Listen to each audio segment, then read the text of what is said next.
اليوم انطلب منهم انه يخلوا وينزلوا على بيروت.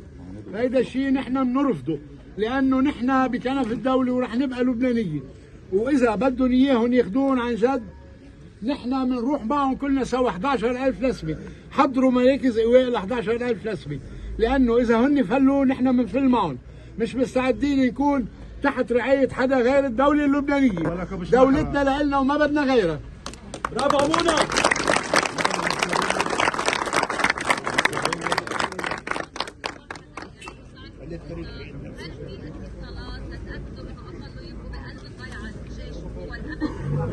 عملنا اتصالات لكن بعد ما اجينا جواب نهائي. ناطرين جواب نهائي.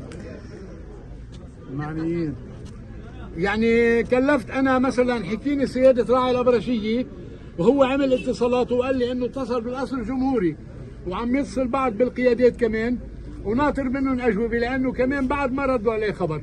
ناطرين ان شاء الله خير، وحتى لو ردوا خبر انه بدهم ياخذون للشباب مش راح نروح، لا نحن ولا هن. نحن باقيين بمنطقتنا وبدهم يبقوا عندنا مراكز قوى الامن والجيش، والا قولوا العوار بس لما تكون عنينا كلنا.